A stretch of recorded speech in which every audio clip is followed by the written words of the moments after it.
Hello and welcome to another Marvel Snap video. Today we're talking about Moonstone. This is a 4/6 card that has ongoing ability that she has the ongoing abilities of all 1, 2, and 3 cost cards on your side of the field at her location. So all the ongoing abilities, 3 cost and under that are at her location on your side, that's what she's going to copy. I think she's going to be a good card. She's going to age better than she's going to be on release. You are going to have to be dodging, of course, Enchantress and or Rogue, but that's to be expected.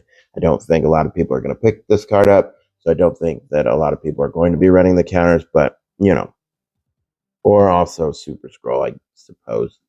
Now, let's take a look at some of the 1 cost, 2 cost, and 3 costs that are ongoing. So we have Ant-Man, obviously a phenomenal card. If you haven't seen like the Onslaught plays with Ant-Man, the lane can just get insane, crazy power. You have Quinjet, that's going to be good, especially since Victoria Hand is out. Cerebro, that's an okay card. You can use Cerebro to splash in anything, but I don't know, a 6 Cerebro 6 is not really a thing. So it doesn't work with Madam Web. I had a whole discourse about that. And the reason is because when you have 2 Madam Webs in a location, you're going to have the issue of when you move a card, the system doesn't know which card you moved it for, which Madam Web should count it as moved, and so you don't get to move a second card. It's a whole thing that's limitation of the system. Dazzler, just like Ant-Man, another fantastic one. Mojo as well. Ravonna is where it gets interesting. You can play her on top of Ravonna, and then you're going to have, like your 3 cost Iron Man and whatnot. So really good there, or a 1 cost Sage. Colossus, I mean, okay. U.S. Agent, going to be great if you are utilizing Luke Cage. Otherwise, you're going to hit yourself twice in that lane. And so you're basically putting on a -2 to hopefully deaden their lane. Victoria Hand, of course, is a good one that just came out. +2 power to all cards that were generated in your hand. So I've seen people using Wong to generate more of these with Frigga, and now you can do throw Moonstone in the mix. It'll be great there. Lizard, absolutely not. Mystique, we'll come back to. Patriot, obviously, it's going to be great to have an extra 2 power. Mr. Fantastic needs to be better before he even enters the conversation. Rogue, would have to steal something, and then you'd have to know that, you were stealing a null or something. Captain America is actually going to be in the first deck that I'm going to talk about, so I'll talk about it then, as well as Cosmo and most of the 3 costs. So I'll really come back to the 3 costs, except for Mystique. Now, the cool thing about Mystique is she can copy something that's above that 3 cost, right? And then Moonstone can double that effect. So things like Super Scroll, Wong, Bizarre, Miss Marvel, Omega Red, Warpath, everything. Man Thing, Iron Man, she can double up the lane there. So she'll be really good in Tribunal decks.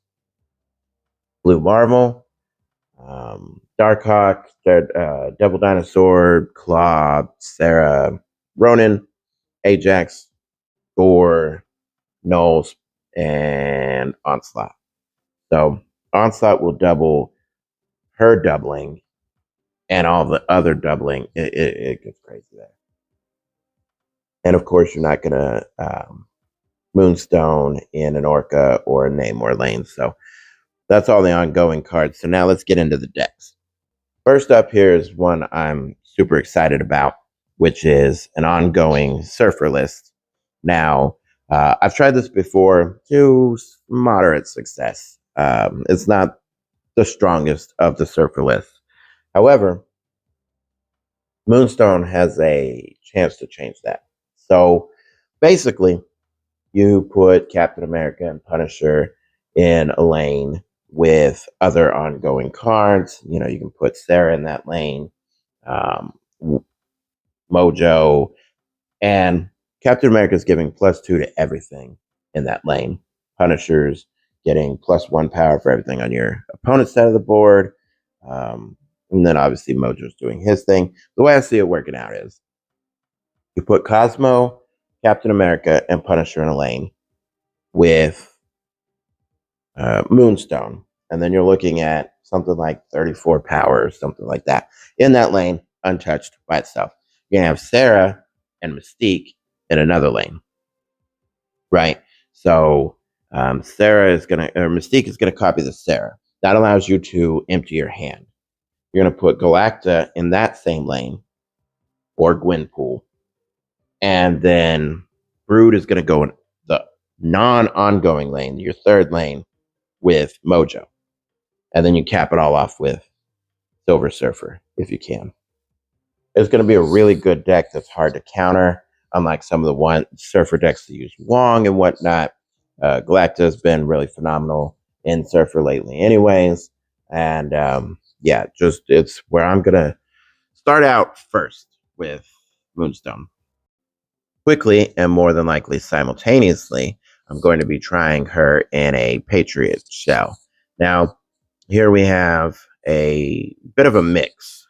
So I've been doing that lately, trying to mix in different archetypes into things. So we have a bit of a zoo shell going on with Marvel Boy and a few one drops.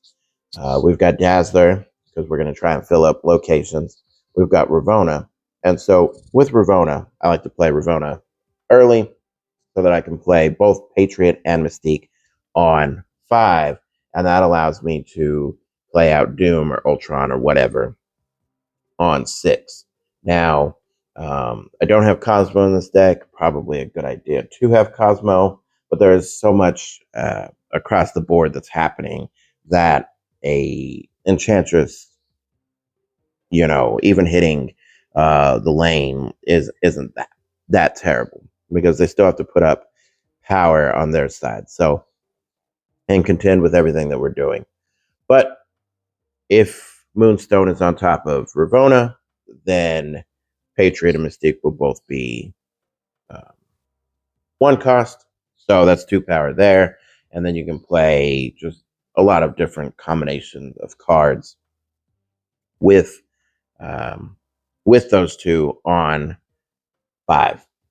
And then still play out Doctor Doom or Ultron on 6. Now we have the alt play line of Doom 2099, and then playing out, you know, something like either Patriot or Marvel Boy on 5, and then Doom or Ultron on 6, right? So a lot of good play lines there. And of course, you could make it a more traditional Patriot route, cut the Marvel Boy or cut the Doom 2099, something like that. But I like having alternate win conditions, you know?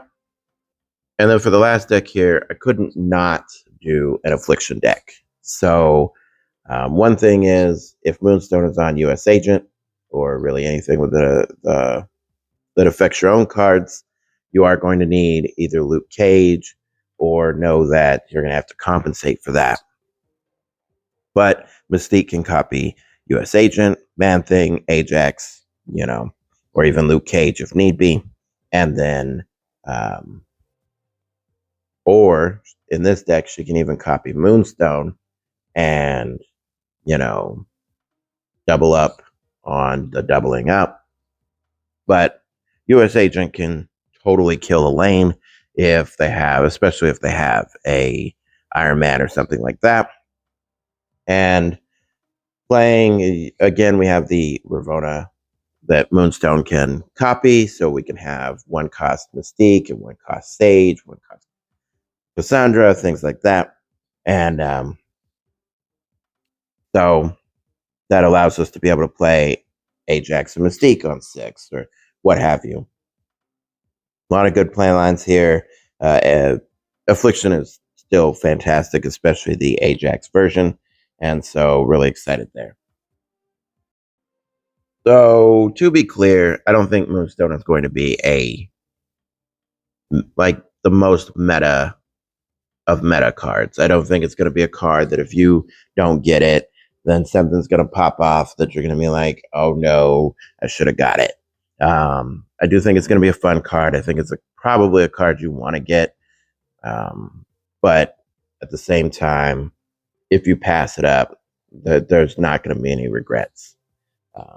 Let me know in the comments what kind of decks you're thinking of running her with if you are picking her up, or even why you're going to pass on her for, what's to come ahead in the next week. So, and all the good stuff of please leave a like and follow.